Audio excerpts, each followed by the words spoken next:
ہم وہ حشر کریں گے کہ نسلیں یاد رکھیں گی۔ بالکل ٹھیک بلاول صاحب، ہماری کانپیں ٹانگ رہی ہیں۔ آپ نے ٹھیک کہا، آپ کی اس دھمکی کے بعد کہ آپ کی نسلیں یاد رکھیں گی، ہم سب کی کانپیں ٹانگ رہی ہیں۔ آپ ایک کراچی سے نکلتے ہیں اسلام آباد جا کے لائٹیں بند کر کے ایک چوروں والا مارچ نکال کے واپس آ جاتے ہیں، کسی کی کانپیں نہیں ٹانگی، آپ کی ٹانگیں کانپ رہی ہیں۔ جس انداز سے وزیر اعظم نے آپ کو بتایا ہے کہ نہیں چھوڑیں گے آپ کے ابا حضور کو، نہیں چھوڑیں گے آپ کے تایا حضور مولانا صاحب کو، نہیں چھوڑیں گے آپ کے چاچوز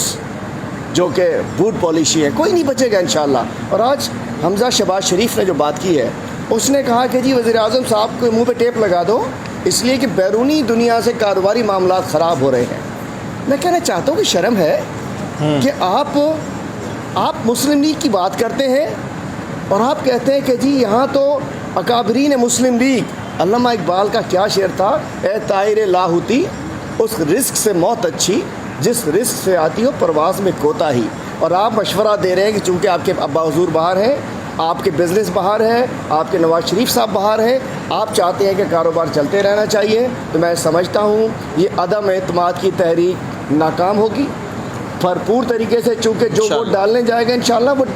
اس کا ووٹ کاؤنٹ ہی نہیں ہوگا، اگر کوئی جائے گا تو۔ اتحادی ہمارے ساتھ ہیں، ایشوز ان کے حل کر لیے جائیں گے، لیکن اس بات کو میں سمجھتا ہوں کہ انشاءاللہ یہ جو کلچر انہوں نے انٹروڈیوس کیا تھا، خرید لو، ہارس ٹریڈنگ کر لو، اس کلچر کا خاتمہ ہوگا۔ اور میں سمجھتا ہوں جس انداز سے پوری قوم نے عمران خان صاحب پہ اعتماد کا اظہار کیا، کل چارج کراؤڈ دیکھا آپ نے،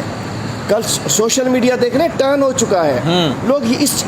اس موڈ میں دیکھنا چاہتے ہیں عمران خان صاحب۔ انہوں نے خون چوس لیا ہے قوم کا، ان چوروں نے، ان ڈاکوؤں نے، اس مافیا پارٹیوں نے قوم کا خون چوس لیا ہے۔ اور اب جس انداز سے عمران خان صاحب نے کہا ہے کہ ان کا پیچھا کریں گے، اور انہوں نے ہم سے وعدہ کیا ہے، انہوں نے کہا کہ انشاءاللہ ان کا جو یہ عدم اعتماد کا ٹوپی ڈرامہ ختم ہونے کے بعد جو پہلا شکار جو انہوں نے بتایا انشاءاللہ زرداری ہوگا۔ ہم نے وعدہ لیا ہے کہ پہلا شکار ادھر سے اسٹارٹ کرنا ہے آپ نے، چونکہ سندھ کی عوام بہت تنگ ہے، سندھ میں ہم تباہ و برباد ہو چکا ہے، سندھ کے ساتھ انہوں نے زیادتی کی ہے، اور آج